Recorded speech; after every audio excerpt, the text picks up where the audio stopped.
5월 21일 새벽기도의 말씀입니다. 오늘 우리에게 주시는 말씀은 에스더 9장 1절에서 10절까지 말씀입니다. 아달월 곧 12째 달 13일은 왕의 어명을 시행하게 된 날이라. 유다인의 대적들이 그들을 제거하기를 바랐더니 유다인이 도리어 자기들을 미워하는 자들을 제거하게 된 그날에 유다인들이 아하수에로 왕의 각 지방 각 읍에 모여 자기들을 해하고자 한 자를 죽이려 하니 모든 민족이 그들을 두려워하여 능히 막을 자가 없고 각 지방 모든 지방관과 대신들과 총독들과 왕의 사물을 보는 자들이 모르드게를 두려워함으로 다 유대인을 도우니 모르드게가 왕궁에서 존귀하여 점점 창대하매 이 사람 모르드게의 명성이 각 지방에 퍼지더라.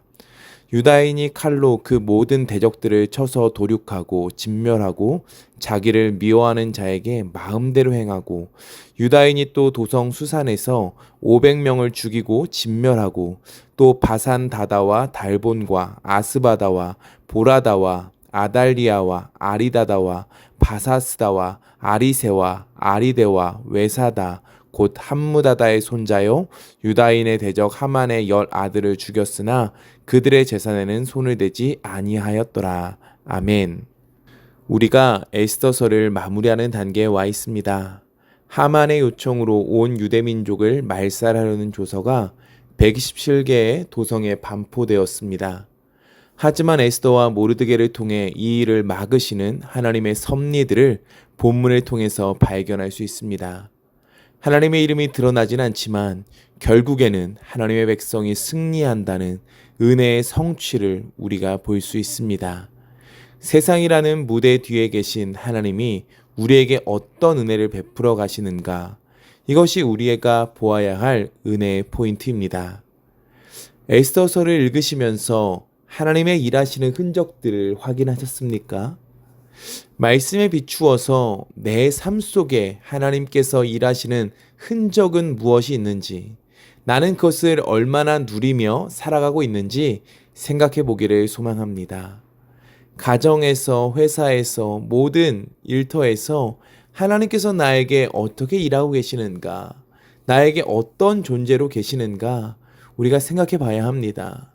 하나님께서는 절대로 멀리 계시지 않습니다.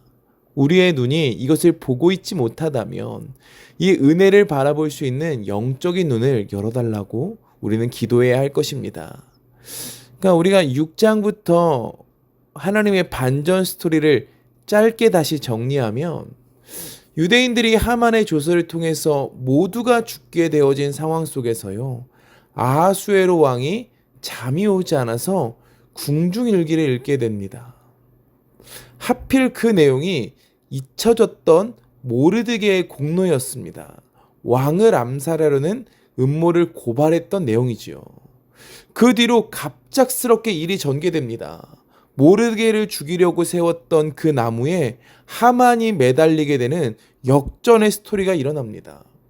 하만이 비참하게 죽고 나서 하만의 집은 에스더에게, 하만의 자리는 모르드게에게 주게 됩니다. 모든 일이 너무나 잘 풀리고 해결되는 것입니다. 그런데 중요한 문제가 하나 남아 있습니다. 유대인을 모두 학살하라는 조서의 효력이 여전히 남아 있다라는 것입니다. 한 번 내려진 조서는 취소가 될 수 없습니다. 에스더는 왕에게 다시 나아가서 우리의 민족을 구원해 달라는 요청을 다시 합니다. 이제 무슨 방법이 쓰이냐면 이전의 조서를 취소할 수는 없지만 모르드게가 하만의 자리에 있으니 다시 조서를 쓸 수는 있는 겁니다. 그래서 어떻게 조서를 쓰냐면요. 그 하만이 유대인들을 죽이기로 결정했던 그 아달월 13일 그때 다시 조서를 쓰기를 모든 유대인은 자신들을 방어하고 모든 대적을 죽여도 좋다라고 조서를 씁니다. 그리고 오늘 9장 본문으로 들어와서 이제 하만의 조서와 모르드게의 조서가 실행될 아달월 13일이 된 겁니다. 이미 모르드게의 명성과 그의 창대함이 제국 전체에 퍼져가고 있었습니다. 대부분의 사람들은 이미 죽어버린 하만의 말을 따를 필요가 없고요. 친유다적인, 친모르드게적인 입장을 취할 수밖에 없는 겁니다. 이미 8장 17절은 이렇게 마무리했죠. 본토 백성이 유다인을 두려워하여 유다인 되는 자가 많더라라고요. 포로되었고 비참한 그들이요, 이미 두려운 존재, 인정받는 존재가 되어 있습니다. 결국에 어떻게 되었습니까?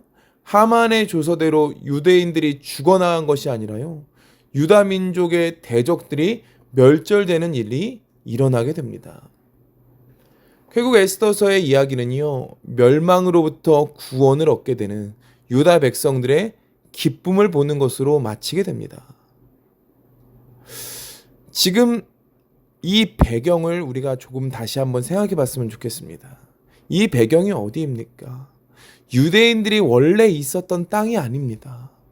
포로로 잡혀갔던 땅에서 이루어진 일입니다. 하나님 말씀하시는 거예요. 하나님의 나라를 이루시겠다는 언약과 약속들은 이방 땅에서도 유효하다. 하나님의 놀라운 섭리와 손길은 모든 곳에서 일어나고 있다라는 것입니다. 오늘 여기서 다시 주목할 것은 하나님의 백성은 반드시 승리한다라는 것입니다. 세상의 방식과 가치가 더 커 보이는 이 세상에서 그리스도인으로서 우리는 살아가야 하는데요. 이것이 우리에게 희망이 있는가? 정말로 하나님이 우리에게 승리를 주시는가? 우리는 이 사실 앞에서 흔들릴 수 있는데요. 오늘 에스더서를 통해서 말씀하시는 것은 하나님의 백성은 결국엔 승리한다라는 것입니다. 오늘 에스더서는 뭡니까? 거대한 왕, 그 왕이 존재하고 그 권력이 존재하는 그곳에서 이방인과 같은 삶을 사는 이스라엘 백성입니다. 그런데 그들에게 큰 승리를 주고 있습니다. 에스더서의 내용은 이거예요. 하나님의 뜻은 계속해서 이루어진다라는 거예요. 하나님의 나라는 계속해서 이루어진다라는 거예요. 세상이라는 이방 땅에서 우리는 살고 있죠. 하나님 나라의 시민으로요. 세상이 우리를 잠식하는 것 같지만 우리가 그리스도인으로 살아간다면 승리를 누릴 수 있다라는 것입니다. 에스더는요, 대단한 사람은 아니었어요. 연약한 자였습니다. 자신의 생각대로 마음대로 선택해서 이방 땅의 왕과 결혼했던 자였어요. 율법을 어긴 것이고 거룩을 깨는 일이었습니다. 하나님의 백성과 이방인의 결합, 하나님이 원하시지 않는 일이었어요. 하지만 하나님은 그런 부족한 에스더를 통해서, 그리고 그의 사촌 모르드게를 통해서 유다 백성을 구원하셨습니다. 언약을 깨트리고 하나님의 말씀을 듣지 않는 그들을 하나님은 사용하셔서 하나님의 일들을 이루어 가셨어요. 이 상황 속에서 보는 건 뭡니까? 연약한 우리를 보듬으시고 그런 연약한 우리까지도 사용하시는 하나님입니다. 그런 우리를 사용하셔서 역전시키시는 하나님입니다. 그냥 내버려 두지 않으시잖아요. 그 헛잠 맞고 연약한 그들에게요, 하나님의 은혜를 깊이 있게 알게 하시고 바꿔주세요. 너가 지은 죄까지도 내가 사용하지만 그것이 죄인 것은 알아야 한다 라는 것들을 알게 하시고 바꿔가신 하나님이세요. 에스더와 모르드게가요, 하나님의 마음을 아는 거예요. 우리를 얼마나 사랑하는지. 이런 이방 땅에서 살아가고 있는 우리를 비참하게 내버려 두시는 것이 아니라, 또 연약해서 실패하고 잘못된 선택을 하는 우리를 내버려 두시고 포기하시는 것이 아니라 사랑하는 거, 내가 너를 얼마나 쓰고 싶어 하는지 알았으면 좋겠다라고 말씀하시는 그 하나님을 보는 거예요. 그리고 그들이 변화되었을 때 하나님이 그들을 통해서 놀라운 일들을 행하신다라는 거예요. 우리는 이 하나님의 마음을 알아야 합니다. 하나님의 일하심을 봐야 하고요, 이것을 통해서 우리가 이 땅에서 하나님의 백성으로 살아내는 은혜가 있어야 할 것입니다. 어떻게 살아가고 계십니까? 우리 삶 속에 일하시는 그 하나님의 흔적을 보며 하나님의 일하심을 발견하며 그 은혜 앞에서 변화되어지고 하나님 나라의 확장 가운데 쓰임받는 그런 우리 태국한인교회 성도님들 되어지시기를 간절히 소망합니다. 기도하겠습니다. 하나님 사랑합니다. 하나님 감사합니다. 하나님, 우린 연약합니다. 그러나 이런 우리를 사용하시는 하나님이 있으시기에 우리는 또 하나님 앞에 나아갑니다. 보이지 않는 하나님이셨지만 하나님은 일하고 계셨고 하나님은 역전시키셨습니다. 하나님 내 삶에 일하고 계신 하나님을 더 많이 보게 하시고 내 삶을 역전시키시는 하나님으로 말미암아 더욱더 하나님의 은혜의 자리를 사모함으로 나아가는 우리가 되게 하여 주시옵소서. 오늘 하루도 하나님의 은혜를 발견하며 사는 우리가 되게 하여 주시옵소서. 함께 하시면 믿사오며 감사드리며 예수님의 이름으로 기도합니다. 아멘.